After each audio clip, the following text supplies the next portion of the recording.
எதனால இந்த ஒரு ஸ்பெஷல் 50 ஆண்டு காலம் ரஜினி அவர்களை தொடர்ந்து நீங்க பாத்துக்கிட்டு இருப்பீங்க? சோ அவரோட வளர்ச்சி அப்படின்றதும் சரி, அவரோட இத்தனை ஆண்டும் பயணமும் சரி எப்படி இருக்கு? அவருடைய பயணம் சொல்றது ரொம்ப சொல்ல முடியாதுங்க. அது பெரிய சமாச்சாரம்.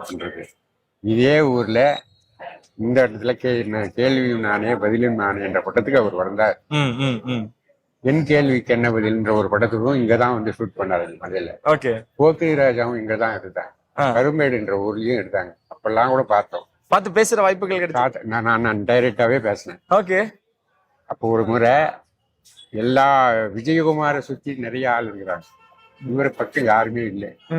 இவர் அறிமுகம் ஆவல நேரி.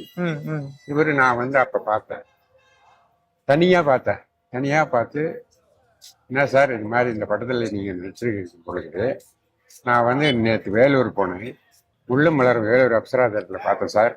ரொம்ப சூப்பரா இருந்தீங்க படம். இந்த படம் உங்களுக்கு பெரிய ஹிட் சார் இது அப்படின்னு சொன்னேன். இன்னும் கை கொடுத்தாரு. அப்புறம் மறுபடியும் நீங்க எப்ப சார் வருவோம்னு கேட்டேன். பிரியான்ற படத்துக்கு நான் சிங்கப்பூர் போறேங்க, நான் இன்னும் ஒரு 15 நாள் பத்தி மறுபடியும் ஷூட்டிங் போடுவேன்னு சொன்னாரு.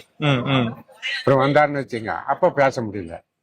அப்ப பிறகு வந்து இங்க அறிமுகமாகல. ஆனா அவருக்கு இன்னைக்கு அவருடைய பொசிஷன் பார்த்தா எனக்கு ரொம்ப ஆச்சரியம் தான். அவர் படங்க எல்லா படங்களும் நாங்களே போட்டு. ஏன்னா அவர் 50 வருஷத்துக்கு இங்க வந்தாருன்னா இந்த 50 வருஷத்துல நாங்களே ஃபீல்ட்ல இருக்கிறோம். ஃபர்ஸ்ட் ஸ்டார்டிங் படத்துல இருந்து அபூர்வ ராகங்கள்ல இருந்து அவர் நடிச்ச படத்துல 75% நாங்க தான் போட்டுக்கிறோம். ஆனந்த் தியேட்டர்ல போட்டோம். அதுக்கு அடுத்தது மறுபடியும் இங்க சீனிவாசாவில போட்டோம். ஒரு 2-3 படம் ரிலீஸ் எடுத்து கூட கபாலி போட்டோம்.